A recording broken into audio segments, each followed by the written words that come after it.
عثمان ابن عفان سے کروا دیا۔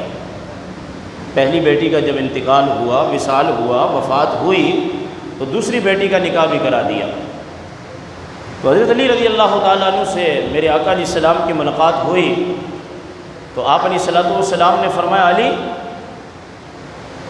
رقیہ کا انتقال ہوا تو ہم نے ام کلثوم کا نکاح عثمان سے کروا دیا، لیکن سن لو، اللہ کے نبی کی 40 بیٹیاں ہوتی، 40 بیٹیاں، اور انہیں عثمان کے نکاح میں اللہ کا نبی دیتا رہتا۔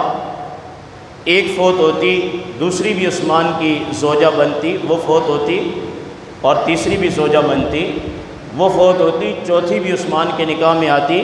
فرمایا اگر اللہ اپنے حبیب کو، اپنے نبی کو، اپنے رسول کو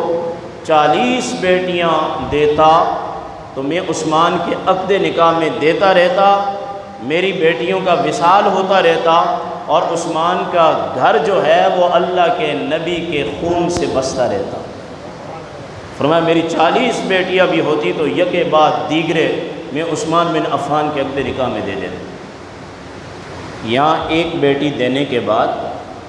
ایک بیٹی کسی خاندان میں یا کسی بھائی کو یا کسی بہن کو دینے کے بعد ایسا رویہ اور ایسا رسپانس ملتا ہے کہ بس دل کرتا ہے کہ جس کو جو بیٹی دی ہوئی ہے اس کو بھی واپس بلا لیں۔ آج تو ایسا پرفتن دور ہے،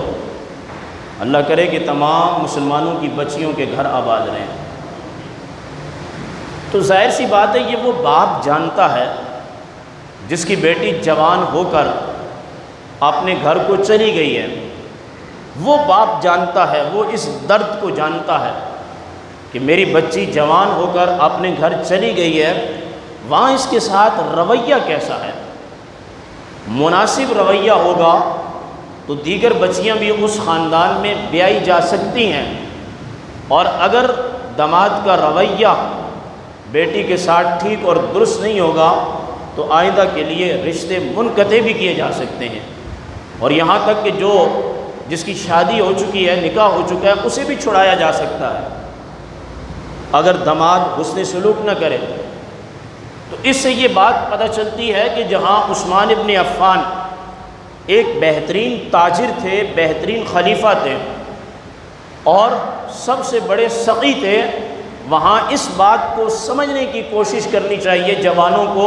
کہ حضرت عثمان ابن عفان ایک